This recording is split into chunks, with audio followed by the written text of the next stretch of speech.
नमस्कार, आप देख रहे हैं कनेक्टिंग हरियाणा और मैं हूं आपका दोस्त संजय ढांडा। और फिर से आज हमारे साथ बैठे हैं प्रद्युमन जोशीला जी। बहुत बहुत धन्यवाद। सभी दर्शकों को नमस्कार, राम राम जी।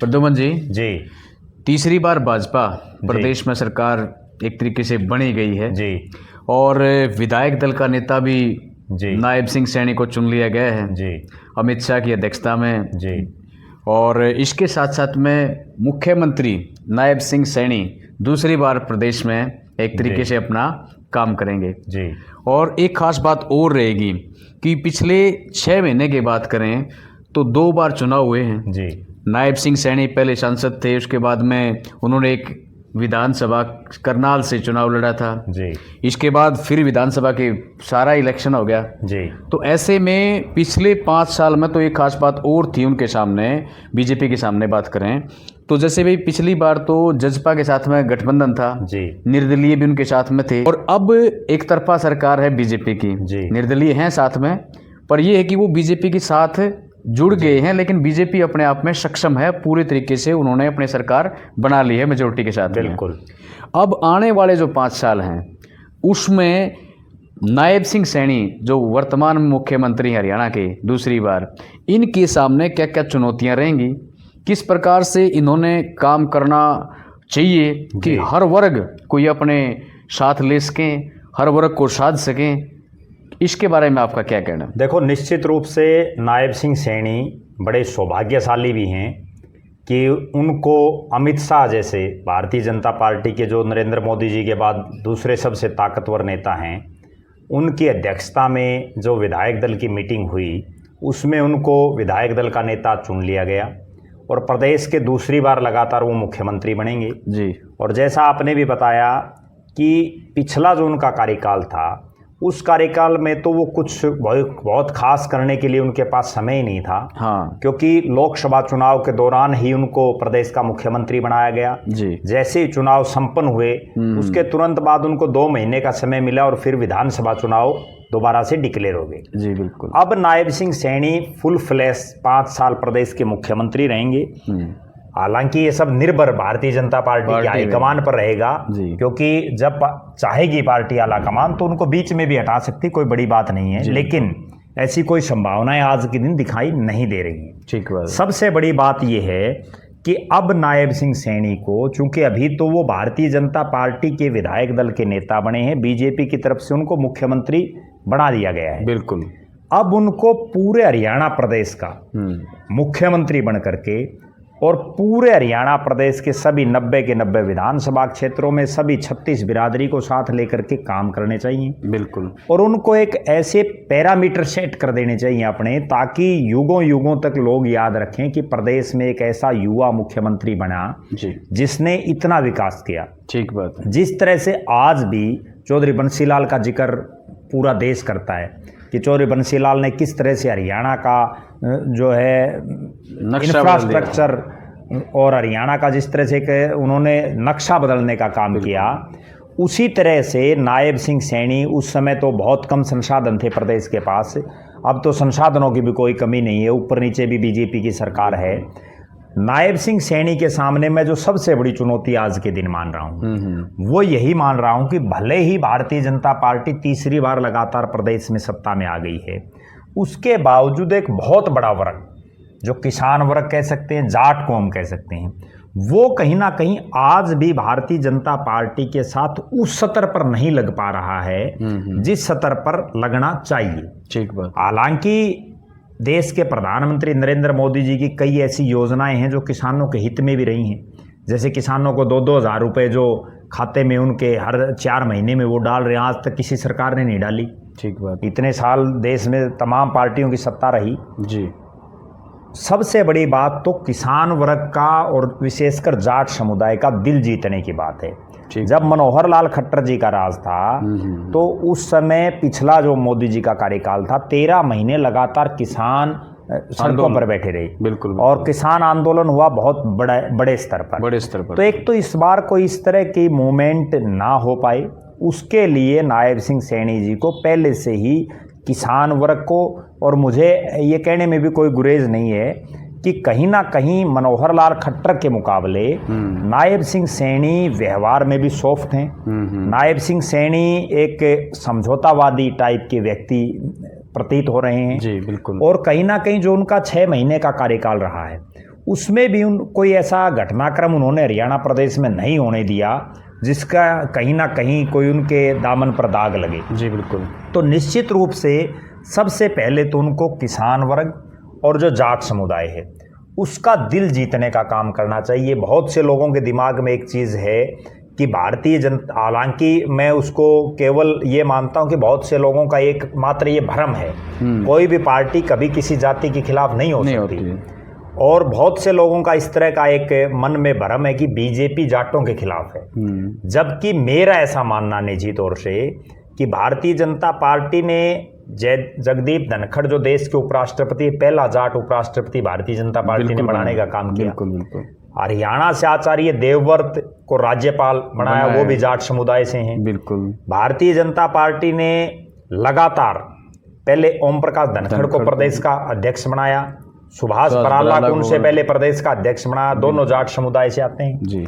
भारतीय जनता पार्टी ने मनोहर लाल जी की पहली सरकार में कैप्टन अभिमन्यु और ओम प्रकाश धनखड़ के पास आधे के आसपास महकमे थे, जो बड़े पावरफुल महकमे थे, दोनों जाट समुदाय से आते हैं। दूसरी अगर सरकार की बात करें, दुष्यंत चौटाला, जेपी दलाल, चौधरी रणजीत सिंह, उसके बाद मईपाल ढांडा, कमलेश ढांडा, ये तमाम जो नेता हैं तमाम जाट वर्ग से हैं और उनके पास आधी सरकार से ज्यादा जो मंत्रालय हैं, बड़े बड़े जो डिपार्टमेंट है वो इनके पास थे। और मुझे ये कहने में भी कोई गुरेज नहीं है कि हरियाणा या कोई भी प्रदेश हो, 36 बिरादरी का प्रदेश है, तो कभी जाट भी मुख्यमंत्री बनेगा, कभी गैर जाट भी बनेगा, और कभी हिसार का भी मुख्यमंत्री बनेगा, कभी कुरुक्षेत्र का भी बनेगा, कभी अंबा, और बनना भी चाहिए कहीं ना कहीं। क्योंकि सबसे बड़ी बात यह है कि आज तक जो जाट मुख्यमंत्री बने, क्या उन्होंने केवल जाटों का ही भला किया? उन्होंने भी तो सबका भला किया है, 36 बिरादरी का। वो भी जो मुख्यमंत्री बन गया वो सबका है। बिल्कुल।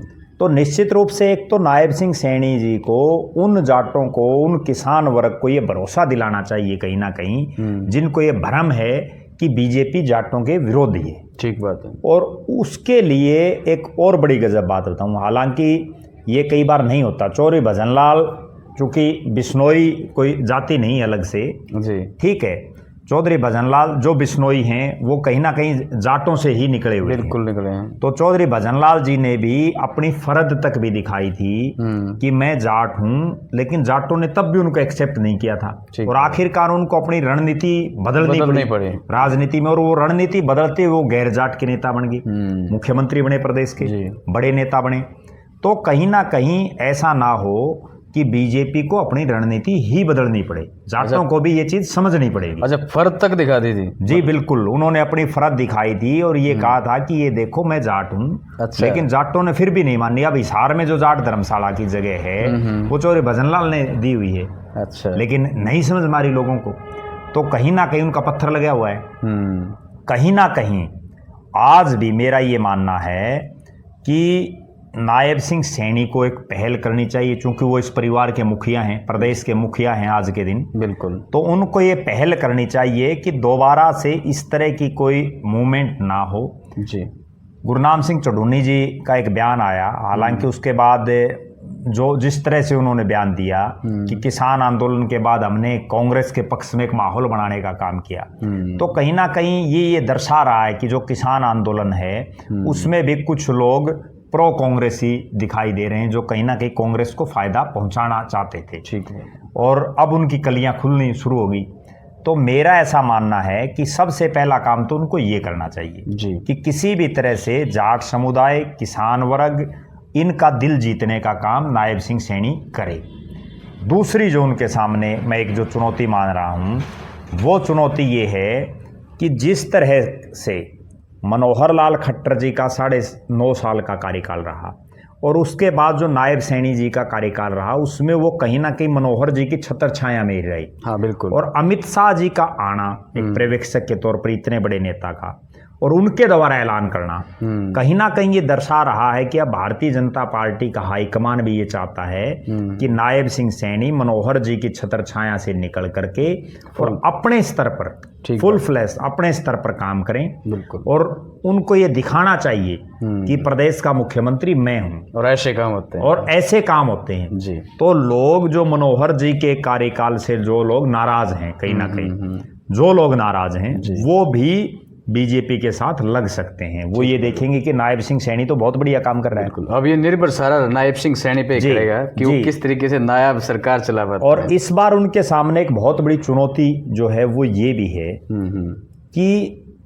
मनोहर लाल जी की कैबिनेट में भी बहुत अनुभवी नेता थे। जब वो पहली बार सरकार बनी तो पंडित रामविलास शर्मा जैसे दिग्गज चुनाव जीत करके आए थे। ठीक बात है। दूसरी जो सरकार बनी उसमें भी बहुत बड़े बड़े जो है जिनका राजनीति का बहुत लंबा चौड़ा अनुभव रहा हो, चाहे जो रणजीत सिंह हो जो 1987 में मंत्री बने थे, बिल्कुल, तो उन जैसे नेता उस कैबिनेट में थे।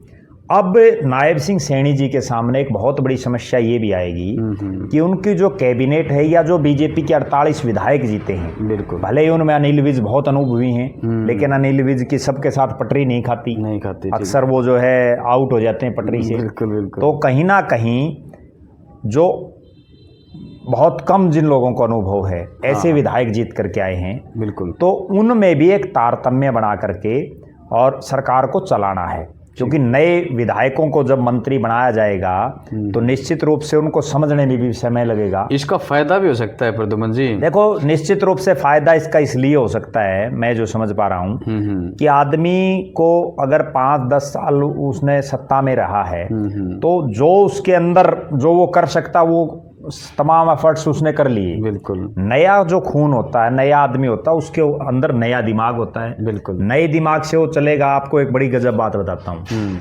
1999 से 2004 तक अटल बिहारी वाजपेयी जी देश के प्रधानमंत्री रहे। ठीक है। और उसके बाद उसी टर्म में बीच में लाल कृष्ण आडवाणी जी को, पहले वो गृह मंत्री थे, उसके बाद देश का उप प्रधानमंत्री बना दिया। ठीक है। और चूंकि बुजुर्ग नेता थे पार्टी के, दो ही मेन नेता थे, वाजपेयी जी और आडवाणी जी। बिल्कुल। उसके बाद आडवाणी जी को फेस आगे करके भारतीय जनता पार्टी ने चुनाव लड़ा था। 2004 में भी साइनिंग इंडिया के नाम से लड़ा, फिर 2009 में लड़ा। आडवाणी जी का चेहरा आगे उनकी खूब, और दोनों चुनाव बुरी तरह से पार्टी हार गई। बिल्कुल। क्योंकि जितना जो कुछ वो कर सकते थे आडवाणी जी, वो देश के उप प्रधानमंत्री ने लिए, तभी उनसे कुछ नहीं हुआ, तो फिर बाद में क्या करेंगे। ठीक है। उसके बाद 2014 में बीजेपी एक नए चेहरे को लाई, नरेंद्र मोदी, और उसने पूर्ण बहुमत से सरकार बना दी। बिल्कुल। और तो अकेले एकदम। बिल्कुल। अब वही दूसरे एंगल से देखें, मनोहर लाल खट्टर जी 2014 में सीएम बनाए, 2019 में उन्हीं के चेहरे से लड़ा, 47 से 40 पे आ गई बीजेपी। अब उनका चेहरा पीछे करके नायब सिंह सैनी को आगे किया, तो 40 से वापस 48 पे वो ले आए।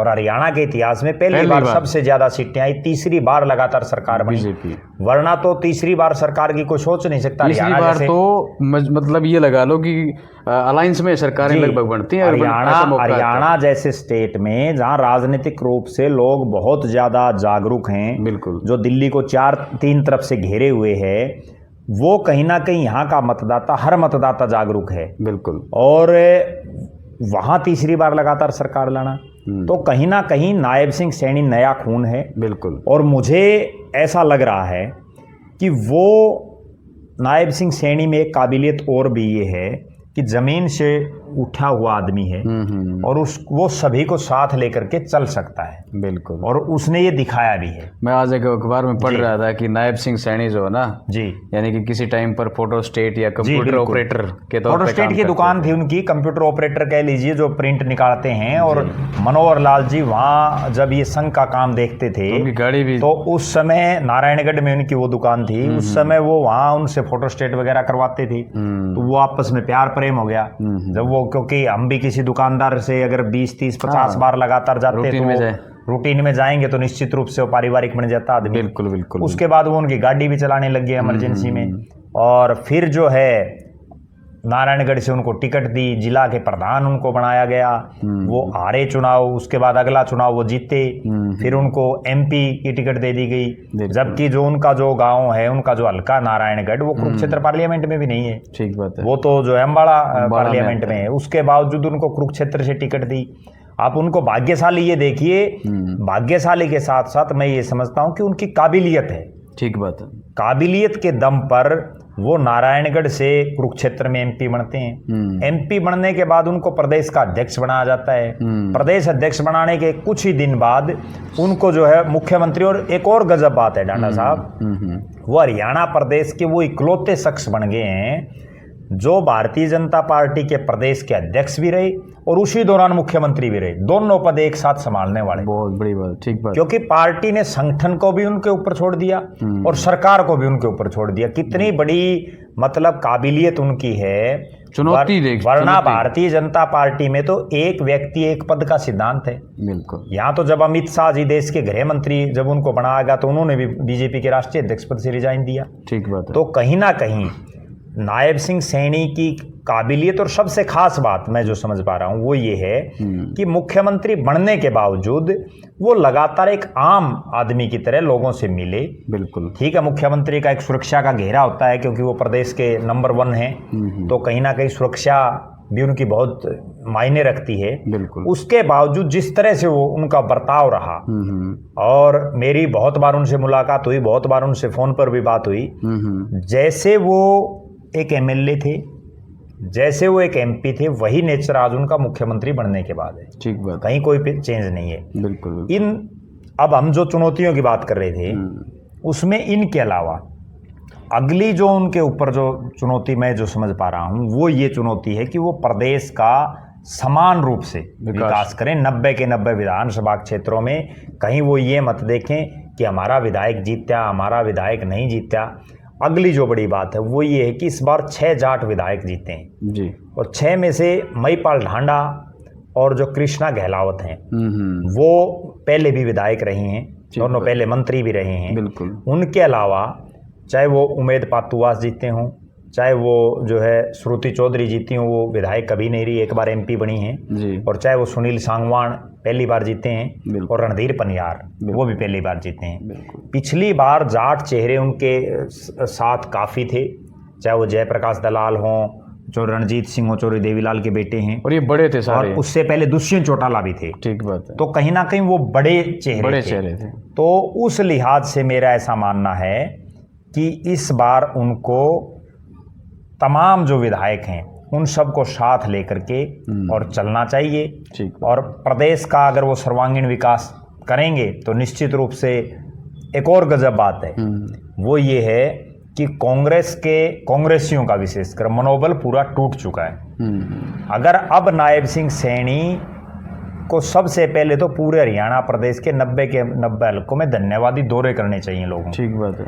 और लोगों की वहीं पर खुले दरबार लगा करके लोगों की समस्याओं का समाधान करना चाहिए। बिल्कुल। तो जो कांग्रेस आज पूरी तरह से जो है सेटबैक है, पूरी तरह से निराश है, वो कांग्रेस उबर भी नहीं पाएगी अगर वो आज से ही ये तरीका अपना लें, कल से ही ये अपना मोमेंटम शुरू कर देते हैं। तो बिल्कुल सही बात है। तो उसके बाद क्योंकि उन लोगों को ये लगेगा, आज एक बड़ी गजब बात ये है कि रिजल्ट आने के बाद 8 तारीख के बाद भारतीय जनता पार्टी तो 2029 के चुनाव की तैयारी शुरू कर दी उसने। बिल्कुल। जबकि कांग्रेस की ये समझ नहीं आ रहा है कि आपकी हार कैसे हुई। ठीक बात। हार पर मंथन तो छोड़िए, पार्टी के प्रदेश अध्यक्ष जो खुद चुनाव हार गए उन्होंने अभी तक इस्तीफा तक नहीं दिया।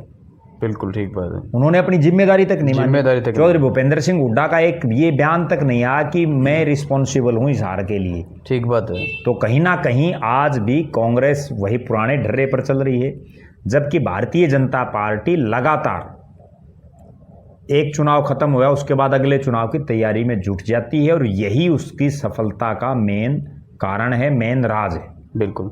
अच्छा, सबसे बड़ी चुनौती आपने ये बताई जी। इसके अलावा एक चुनौती जो सबसे बड़ी है ना, ये है कि जैसे ही नायब सिंह सैनी मुख्यमंत्री पिछली बार जो यानी कि जो समय जो बचा था उसमें बने जी, इतनी अनाउंसमेंट हुई थी और क्या उन अनाउंसमेंटों पे खरा उतर पाते हैं? क्योंकि पहले तो अनाउंसमेंट पे अनाउंसमेंट रोजाना, आज 15, 20, 25 यूं इतनी अनाउंसमेंट जो ना अखबार में, पेपर में लोगों को पढ़ने को मिल रही थी जी। और ये तो आचार संहिता लगी उस दिन भी जो ना अनाउंसमेंट हुई थी। बिल्कुल। तो ये भी एक बड़ा चैलेंज जो ना वो रहेगा। देखो, निश्चित रूप से है, ना केवल जो उन्होंने घोषणाएं की उनका, बल्कि जो भारतीय जनता पार्टी का घोषणा पत्र है उसमें भी जो जो उन्होंने वायदे किए हैं उन सबको तो उन्होंने पूरा करना चाहिए। लेकिन जो घोषणा पत्र पार्टियां जारी करती उसमें बहुत से वायदे नहीं पूरे करती। ठीक बात। और जो मुख्यमंत्री ने पिछली टर्म में जितनी भी अपनी घोषणाएं की हैं, सबसे पहले उनको पूरा करना चाहिए। बिल्कुल, तभी जाकर के कोई बात बनेगी। हाँ, तब लोगों को ये जैसेगा विश्वास होगा कि भाई हाँ, उन पर विश्वास हो जाएगा। और उसके बाद लोग ये कहने लग जाएंगे, जैसे लोग कहते थे कि चौधरी बंसीलाल सच्चे आदमी हैं, वो जो कहते हैं वो करते थे। और वही जो है फिर नायब सिंह सैनी के बारे में चल पड़ेगा कि सैनी साहब ने जो कह दिया वो कर दिया। लेकिन इस मामले में मेरा ऐसा मानना है कि बहुत सी ऐसी घोषणाएं होती हैं जिनको घोषित कर दिया जाता है लेकिन वो धरातल पर नहीं उतरती। बिल्कुल ठीक। पिछली बार भी मनोहर लाल जी ने बहुत सी घोषणाएं की। हमारे नलवा विधानसभा क्षेत्र में भी जब वो आए थे तब यहाँ भी घोषणाएं की थी, हांसी में भी घोषणाएं की थी। बहुत सी घोषणाएं ऐसी हैं जो उनकी धरातल पर नहीं उतर पाती और वो जो है घोषणाएं कर देते हैं, उसके बाद उस पर कोई गौर नहीं करती।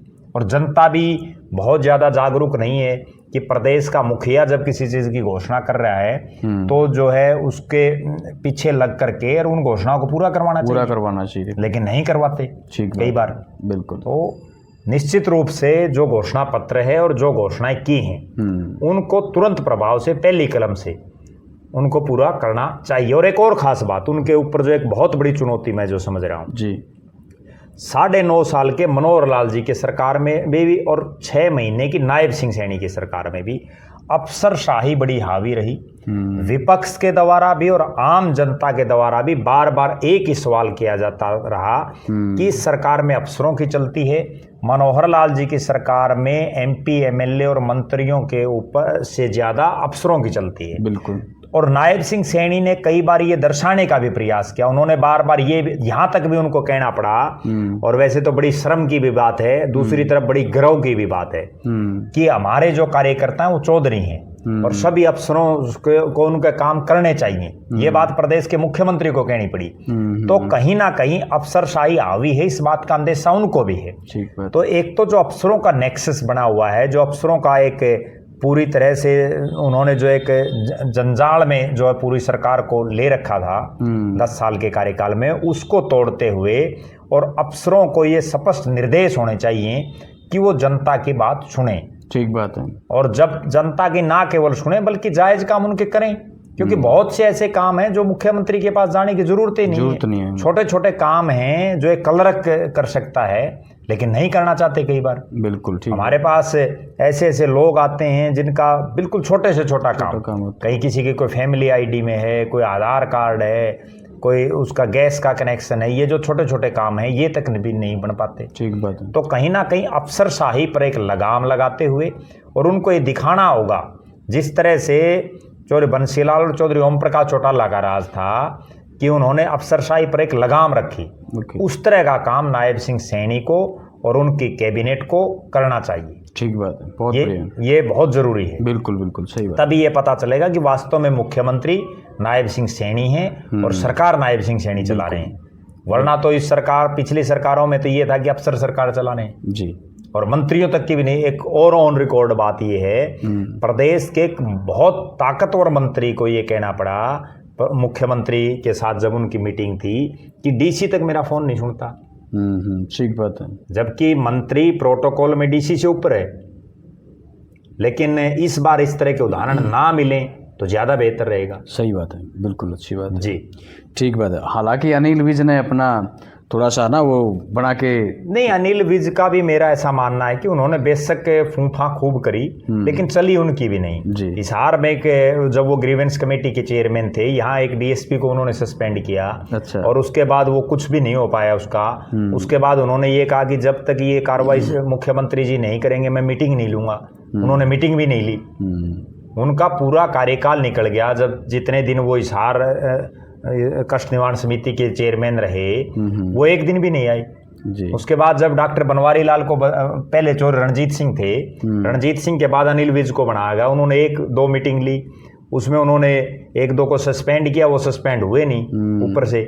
उसके बाद उन्होंने बाकायदा ऑन रिकॉर्ड ये कहा कि जब तक इनको सस्पेंड नहीं करोगे मैं मीटिंग नहीं लूंगा। वो मीटिंग लेने नहीं आई। बिल्कुल। लेकिन जो उन्होंने आदेश दिए उसकी तो पालना नहीं हुई। ठीक बात है। कहीं ना कहीं भले ही अनिल विज काम करना चाहते हो, लेकिन मैंने जो बताया आपको कि अफसरशाही इतनी हावी थी कि वो काम हो ही नहीं पा रहे थे। एक और सवाल यहाँ पे मैं पूछ लूँ आपसे जी। आपको याद होगा जिस दिन जिस दिन मतदान जो चल रहा था जी। उस दिन पत्रकार जो आए हुए थे और अनिल विज ने एक बात कही थी भी अगली मुलाकात हमारी मुख्यमंत्री निवास पर होगी। जी। तो आज वो बयान दे रहे थे कि भाई जो है ना मैंने इसके लिए कोई प्रस्ताव नहीं रखा और ये हमारे तो पार्टी हाईकमान का जो फैसला होता है वही मान्य होता है। तो मुझे तो चाहे चौकीदार बना दे वो मैं बनने के लिए तैयार हूँ। वो भी बल्कि बहुत गजब बात ये हुई। हाँ। भारतीय जनता पार्टी इसी खूबी के लिए जानी जाती है। जब वसुंधरा राजे सिंधिया को मुख्यमंत्री नहीं बनाना था तो उनको पर्ची दे दी गई कि आप नाम अनाउंस करें कौन होगा प्रदेश का मुख्यमंत्री। राजस्थान में जी। आज भी वही सेम सीन हुआ। अमित शाह जी को पहले से ये अंदाजा था कि किसको मुख्यमंत्री बनाना है। ठीक कह रहे हो। उन्होंने अनिल विज और कृष्ण कुमार बेदी दोनों से प्रस्ताव दिलवा कि नायब सिंह सैनी प्रदेश के मुख्यमंत्री होंगे, हम जो है अनुमोदित करते हैं। बिल्कुल। प्रस्ताव रखने वालों में अनिल विज हैं जी। तो कहीं ना कहीं जो देखो एक खास बात और बताता हूँ नाना साहब, राजनीति में कभी बड़ी बात नहीं करनी चाहिए। जितना अपना ब्योंत हो, जितना अपना जुगाड़ हो, केवल उतना ही कहना चाहिए। जब उनको ये पता है और ये सबको मालूम है कि जो राष्ट्रीय पार्टियां हैं उनमें पार्टी की जो आला कमान है, राष्ट्रीय अध्यक्ष या देश का प्रधानमंत्री या विपक्ष का नेता है, वही जो है फैसले करता है जी। अब क्षेत्रीय पार्टियों में जो एक परिवार की पार्टी है उसमें जो पार्टी का सुप्रीमो, जो पार्टी का अध्यक्ष, वो फैसला लेता है किसको क्या बनाना है। बिल्कुल। जब अनिल विज केवल अकेले जीते हैं, वो यूं नहीं है कि उनके साथ 50 एमएलए खड़े हैं। कहीं ना कहीं राव इंद्रजीत तो ये कह भी सकते हैं कि मेरे साथ 6, 7, 8 एमएलए हैं, 9 एमएलए हैं। बिल्कुल। लेकिन अनिल विज के साथ तो मुझे नहीं लगता कि एक भी एमएलए कोई ऐसा है जो आज बिल्कुल खड़ा हो साथ में। भले ही जब उनको मुख्यमंत्री पार्टी डिक्लेयर करते तो क्या पता 48 के 48 साथ लग लें, 47 के 47। ठीक बात। लेकिन खुद अनिल विज जी को भी पता था कि मुख्यमंत्री ऐसे नहीं बनते, मुख्यमंत्री तो पार्टी आलाकमान बनाते। बिल्कुल। लेकिन उन्होंने बयान किस फलों में दिया। कई बार नेता अपने कार्यकर्ताओं में उत्साह पैदा करने के लिए, कई बार चुनाव जीतने के लिए इस तरह की बयानबाजियां करनी पड़ती हैं और वो करते भी हैं। उन नेताओं को भी पता होता है कि ये आप बयानबाजी सिर्फ इस मकसद से कर रहे हैं जी। तो कहीं ना कहीं अनिल विज, मुझे नहीं लगता कि अब जैसा, क्योंकि आज वो उम्र के भी उस मुहाने पर हैं कि कहीं कोई बहुत बड़ी क्रांति करने के हालात में भी राजनीतिक रूप से नहीं दिखाई देते। और वो तो चुनाव भी, अगर चित्रा सरवारा जो उनकी टक्कर में थी, अगर वो कांग्रेस की प्रत्याशी होती तो संभवतः हो सकता है चुनाव परिणाम भी कुछ उलट हो जाते। बिल्कुल। एक वीडियो अनिल विज पे भी बनाएंगे जी, क्योंकि इनका भी बड़ा लंबा चौड़ा अनुभव है जी उस क्षेत्र में। बिल्कुल। और क्योंकि बड़े नेता बन गए हैं। बिल्कुल बिल्कुल। बेशक कम अंतर से आ रहे हो, लेकिन नेता जीतना तो चुनाव जीतना। देखो चुनाव अगर आप एक वोट से भी जीतते हैं, जो जीता वही सिकंदर। बिल्कुल। और जो जीतता है वही राजनीति में उसी की गिनती होती, वरना जो एक वोट से हार भी जाता है ना। आपको एक गजब बात बताता हूँ, राय में जयतीर्थ दहिया 3 वोट से जीत गए इंद्रजीत दहिया की टक्कर पिछली बार। और इंद्रजीत दहिया का परमात्मा जो है उनका देहांत हो गया और वो जिंदगी में कभी एमएलए नहीं बने। कई चुनाव लड़े, हारे और मात्र 3 वोटों से भी हार गए। इसके अलावा एक बहुत बड़ा उदाहरण ये भी है कि राजस्थान में कांग्रेस पार्टी के एक नेता सीपी जोशी, वो चुनाव लड़ रहे थे विधानसभा का। अच्छा। और राजस्थान में पिछली बार की बात है, और 1 वोट से वो चुनाव हार गए। उनकी धर्मपत्नी ने, और उन्होंने वोट नहीं दिया क्योंकि वो जो है अपना प्रचार प्रसार में जो बूथ संभालने में बिजी रह गए। और तभी तो कहते हैं कि एक वोट की कीमत है, और उस 1 वोट के चक्कर में उनकी मुख्यमंत्री कुर्सी जाती रही, वरना वो मुख्यमंत्री बनते अशोक गहलोत की जगह। अटल बिहारी वाजपेयी जी की सरकार 1 वोट से गिर गई थी। तो प्रजातंत्र में एक वोट की कीमत है और कभी भी कुछ भी हो सकता है। एक और खास बात मैं बताऊं, लोगों को बहुत ज्यादा ये नहीं सोचना चाहिए कि चुनाव 5 साल में होंगे। क्या पता कब कहां क्या हालात बन जाए राजनीति में। बन सकते हैं। पिछली बार, और अलग अलग हलकों की मैं बात करूं, पिछली बार हरियाणा प्रदेश में 3 उपचुनाव हुए। बिल्कुल। और तीनों अकल्पनीय थे। तीनों की किसी ने ये सोचा नहीं था श्री कृष्ण हुड्डा जी का आकस्मिक देहांत हो गया, किसी ने ये नहीं सोचा था कि बड़ौदा में बाई इलेक्शन हो जाएगा, वहाँ बाई इलेक्शन हो गया, बालू की किस्मत जागी, बिल्कुल, और वो एमएलए बन गया। बिल्कुल। एलनाबाद में किसी ने ये नहीं सोचा था कि अभय सिंह चौटाला इस्तीफा देंगे, ठीक बात, उन्होंने इस्तीफा दिया। बिल्कुल। आदमपुर में किसी ने ये नहीं सोचा था कि कुलदीप बिश्नोई इस्तीफा देंगे, ठीक बात है, उन्होंने इस्तीफा दिया, उपचुनाव हुआ। तो मेरी तो तमाम जो राजनीतिक लोग हैं उनसे मेरा यही एक सलाह भी है उनको, और एक उनसे अनुरोध भी है कि अपने घरों में बढ़ के मत बैठें, ठीक बात, अपने चुनाव प्रचार जारी रखें, क्या पता कब किस हल्के में कहाँ उपचुनाव हो जाए। सही बात है, बिल्कुल। तो कभी भी राजनीति में कुछ भी हो सकता है, कुछ भी हो सकता है। तो इसलिए भले ही जो है आप चुनाव हार गए हों, लेकिन आप मैदान में आ जाइए दोबारा। बिल्कुल, बिल्कुल, आना भी चाहिए। बिल्कुल, बिल्कुल, ये तो खेती है, बिल्कुल, इसमें तो जो खड़ा रहेगा वही फसल बिल्कुल, बिल्कुल। ऐसे ऐसे देखें हमने, संतोष यादव हैं अटेली से, संतोष यादव लगातार कई चुनाव आ रही, लगातार, और बहुत कम अंतर से आ रही, और जब जीतती तो वो बहुत 70-72 हजार से जीती, डिप्टी स्पीकर बनी। अगली बार ऐसा हुआ कि वो जीत गई, अगली बार उनकी पार्टी ने टिकट काट दी। बिल्कुल, इसमें भावनात्मक तरीके से उसके बाद उनको कभी ना इस बार टिकट मिली। तो राजनीति में कभी भी कुछ भी हो सकता है। बिल्कुल, और लोग भावनात्मक तरीके से भी जुड़ जाते हैं कि ये बंदा पिछली बार हार गया था, बिल्कुल, दे दो, बिल्कुल बना दो, एक माहौल बन जाता है। राजनीति में केवल माहौल बनाया जाता है, जो लोगों के बीच में जाता है ना। एक बड़ी गजब बात है जो बताते हैं बड़े बुजुर्ग भी, चौधरी देवीलाल जी तोशाम विधानसभा क्षेत्र के गांवों का दौरा कर रहे थे, प्रदेश के मुख्यमंत्री थे, ठीक है, और वो दौरा करते हुए उस समय कोई फोन वगैरह तो इतना सिस्टम था नहीं, चौधरी भजनलाल जी ने उनकी सरकार तोड़ ली, और सरकार तोड़ने के बाद उनको किसी ने मैसेज दिया कि सरकार गिर गई। अच्छा, अपनी सरकार तोड़ ली, एमएलए तोड़ ली, क्योंकि तब जो है दल बदल का कानून था नहीं जी। तो चौधरी देवीलाल जी ने एक बात कही कि कोई बात नहीं, तभी माहौल बनाए रखो, सरकार फिर बना लेंगे, माहौल बनना चाहिए। और आज ही मेरे पास किसी एक शख्स का फोन आया हुआ था, तो उन्होंने भी एक बड़ी गजब बात ये बताई, चौधरी देवीलाल के परिवार से ही हैं वो, अच्छा, उनके पोते हैं, अच्छा, तो उन्होंने ये बताया, चौधरी देवीलाल के पोते ने, कि देवीलाल जी तो चुनाव जैसे आज खत्म हो गया और हार गए, अगले दिन ही अपनी गाड़ी के दत्तू लगवा के अगले दिन फिर शुरू हो जाते थे। अच्छा, कोई बात नहीं, हार गए तो माहौल बनाए रखो। तो कहीं ना कहीं राजनीतिक आदमी को जिंदा रहना है तो उसको माहौल बनाए रखना पड़ेगा। बिल्कुल, बिल्कुल, ठीक, वरना लोग भूल जाएंगे।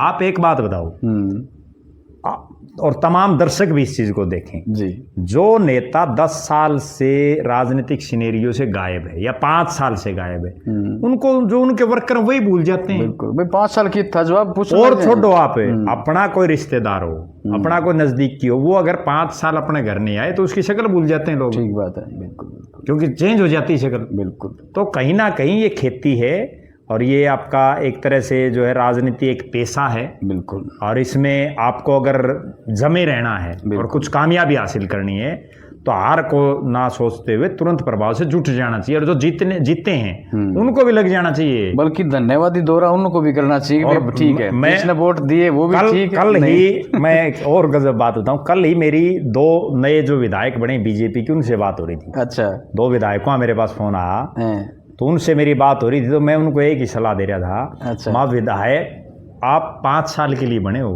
ये मत सोचना कि सारी जिंदगी के लिए बने हो। अगर लोगों के बीच में नहीं रहे तो 5 साल बाद जैसे औरों को घर बिठा दिया वैसे आपको ही बिठा देंगे। बिल्कुल सही बात है। और वो दोनों विधायक जो है मतलब एक बहुत साधारण परिवार से जीत करके आए हैं। ठीक बात। उनको मैं यही समझा रहा था कि अगर राजनीतिक रूप से जिंदा रहना और 5 साल बाद फिर जीतना है तो लोगों के बीच में रहो। ठीक बात है, वरना जैसे और आ रहे हैं ऐसे आप हार जाओ। बिल्कुल, बड़े बड़े पीपल पाटे हैं बहुत। बिल्कुल सही, तो ये चीज़ है। बिल्कुल, तो आज की वीडियो में इतना ही जी, फिर मिलेंगे एक नई वीडियो में एक नए विषय के साथ में।